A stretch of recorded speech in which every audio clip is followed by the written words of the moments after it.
బ్రాహ్మణ ఆశ్చర్యపోతారు.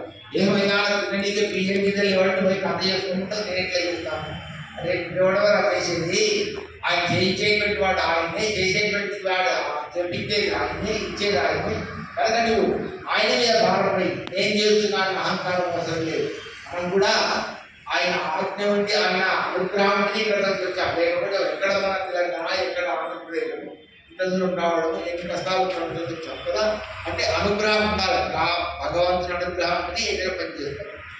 అట్లా నువ్వు చేయవయ్యా, భగవంతుని మీద భారపడి చేయమన్నాడు. చక్కగా ఇంటికి వచ్చిండి, తెల్లవాళ్ళు వెళ్తున్నాడు, స్నానం చేస్తున్నాడు, సంధ్యావందనం చేస్తున్నాడు, స్వామి కనిపెడుతున్నాడు. స్వామి పెద్ద సత్యనారాయణ స్వామి వద్ద చేసుకోవాలయ్యా, నా దగ్గర ఏమి లేవని కూడా చెప్పినా అయినా నీ మీద భాగం నేనున్నాడు, నువ్వు ఏమి ఇప్పిస్తే ఆ దాంట్లో నేను కథ చేస్తున్నాడు. తక్కువ షావుకారు దగ్గరికి వెళ్ళాడు. షావుకారు అడుగుతున్నాడు, అయ్యా నేను ఒక పూజ చేద్దాం అనుకున్నాను, నాకు ఒక పెద్ద మనిషి కుశలాయని చెప్పిండు. ఆ సత్యనారాయణ స్వామి వ్రతమంట సత్యంగల దేవుడు, కోరిన కోరికలు ఇచ్చేటువంటి దేవుడు, ఆ కథ చేసినా నాకు మీరు సహాయం చేయండి అంటున్నాడు. షావుకారు ఏం పర్లేదా, వృద్ధులు లేవనస్తాడు, ఏం లేవంటాడు, పప్పులు లేవంటాడు, పిల్లలు పాస్ ఉంటాడు, అట్లనే అడుగుతున్నాడు. కానీ ఈరోజు ఏదో పూజ చేస్తాను ఒక మంచి మాట చెప్తున్నాడు కనుక సహాయం చేయాలంటున్నాడు. మన శాస్త్రం ఏం చెప్తుంది, కర్త కాళయికా చైవ ప్రేరక అనుమోదక సుకృతం దుష్కృతం చైవ చతురౌ సౌభాగ్య అన్నాడు.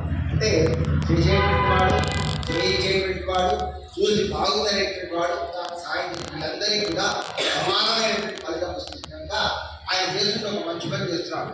చెడ్డ పని పాపం పని చేసినా పాపం వస్తుంది, మంచి పని చేసినా పాపం వస్తుంది. మీరు చేసేది ఒక వ్రతం చేస్తున్నారు కనుక సహాయం చేద్దాం అనుకున్నారు. షావుకారులు అనుకున్నారు.